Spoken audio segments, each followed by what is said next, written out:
So, Ragy, if the mass shooting is effectively a form of suicide, do people who are highly narcissistic personality disorder types commit suicide more often?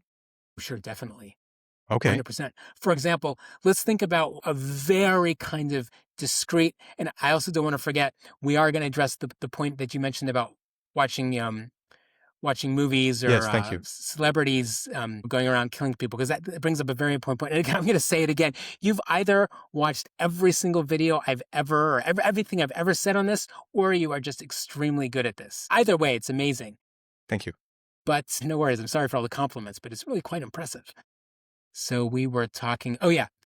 So let's think about a very explicitly and like categorically defined group of, someone who might display or manifest as narcissism, someone with bipolar disorder in a manic phase.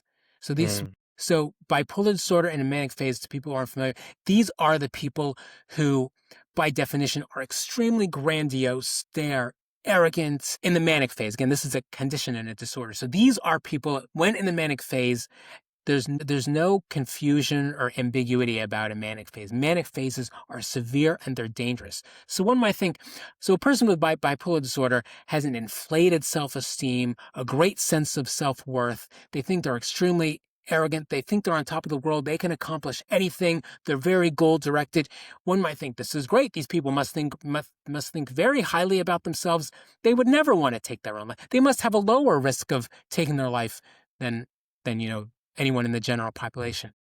Even among these people, the risk of suicide is much higher. That's just kind of a way of kind of illustrating that regardless of how you look at it, it's worse, because anything that's pathological is going to cause that. But narcissism in particular makes suicide, taking one's life, much higher. Shall we talk about media, movies? Yes. So the contribution is great. We talked about the romanticization of violence and gun violence and how that can affect someone and how that's related to the contagion effect and the effect of celebrity and this sort of propaganda or rhetoric, broadly speaking, on people. So just to even dial in more and, focus more on that. You referred to, and this is the point, you referred to the kind of the way that in the third act of these movies, you have in this case, the protagonist or the hero, using this very unique type of method of being violent or murdering people or taking one's life or exacting a revenge or whatever. And as you know, as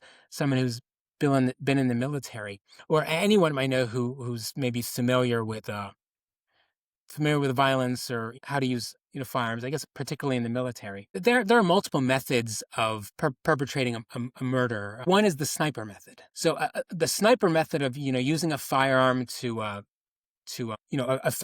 someone in the military or not, is one, maybe the most, it's one strategy. And maybe it's a very common strategy. But, we see that sometimes among mass shooters, but we actually rarely see that among mass shooters. And if you would think about it, that would give them the element of surprise. That would give them an ability to escape. And that method is actually associated with some of the events that have led to the highest number of fatalities. What we see actually is the rampage. We refer to it as the rampage method of mass murder. And that's, I think, what you're referring to. This is kind of like Hollywood's way of perpetrating violence or murder on television. It's where these protagonists or these heroes with no defense, no armor, nothing on, usually just like with a gun, just like go room to room, like walk up to people like a few inches away and, pull the trigger and affect their outcome. That is not a very realistic, it sometimes has to be used in reality, but that's not a very realistic way of perpetrating this sort of thing. However, that's what we see in the movies, and guess what? That's what we see in almost all cases of mass shootings. And in video games, where too. do people get this from? And video, exactly. Yeah. Exactly. Yeah. Exactly. There are video games that will even, when you start to rack up a few kills, it will announce at you, running rampage. Exactly. Like, wow, you're on a roll. You're on a rampage right now.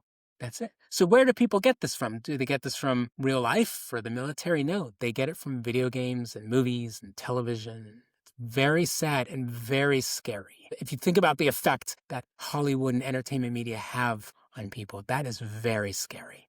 To go even deeper on these ideas, you can watch my full episode using the link in the description or the box on the screen.